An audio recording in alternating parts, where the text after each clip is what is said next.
Hello साथियों, आप सभी का स्वागत है हमारे channel effect units with Preeti ma'am में।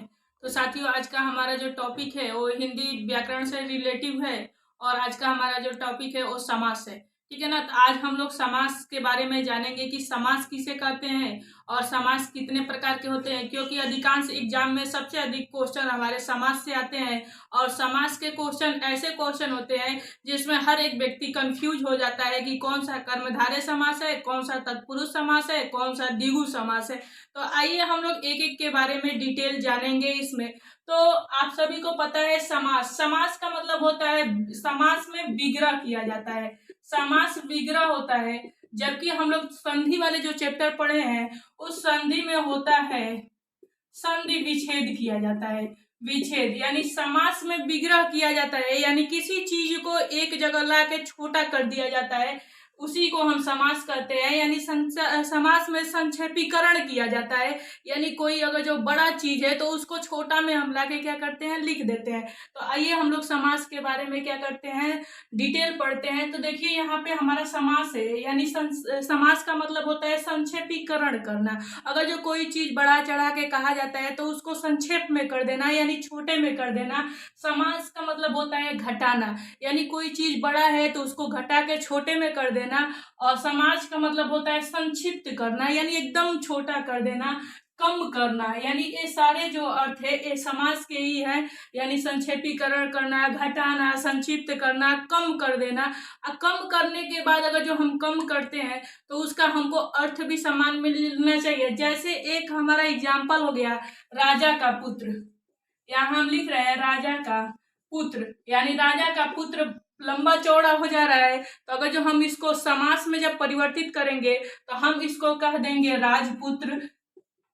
राजपुत्र, तो राजपुत्र हमारा जो हो जाएगा वो संक्षिप्त में हो जाएगा और इसका अर्थ भी निकल रहा है, राजा का पुत्र को ही राजपुत्र कहते हैं। ठीक है, तो यही अर्थात दो पदों का संक्षिप्त रूप समास होता है, यानी दो पद आके एक जगह मिल जाते हैं और उसका जो संक्षिप्त रूप होता है वही हमारा समास होता है। जैसे राजा का पुत्र लंबा है इसलिए इसको हम संक्षिप्त में कर दिए राजपुत्र। ठीक है, प्राचीन में कहा जाता था समास के चार ही भेद होते थे, यानी प्राचीन के जो व्याकरण शास्त्र थे वो समास के चार ही भेद के बारे में बताते थे और समास के द्विगु समास और कर्मधारय को तत्पुरुष समास ही मान बैठते थे। ठीक है ना।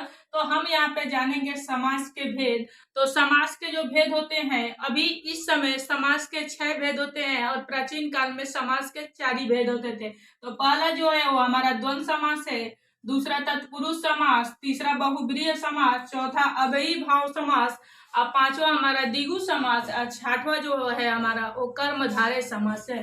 अब देखिए नोट में यहाँ पे हम लिखवाए हैं, प्राचीन समय में विद्वानों ने द्विगु समास और कर्मधारय समास को तत्पुरुष समास मान लिया था। यानी ये द्विगु समास और कर्मधारय समास को अलग अलग समास नहीं मानते थे, बल्कि उन्होंने तत्पुरुष समास को ही इसका दर्जा दे दिया था कि द्विगु समास और कर्मधारय समास हमारे तत्पुरुष समास के अंतर्गत आते हैं।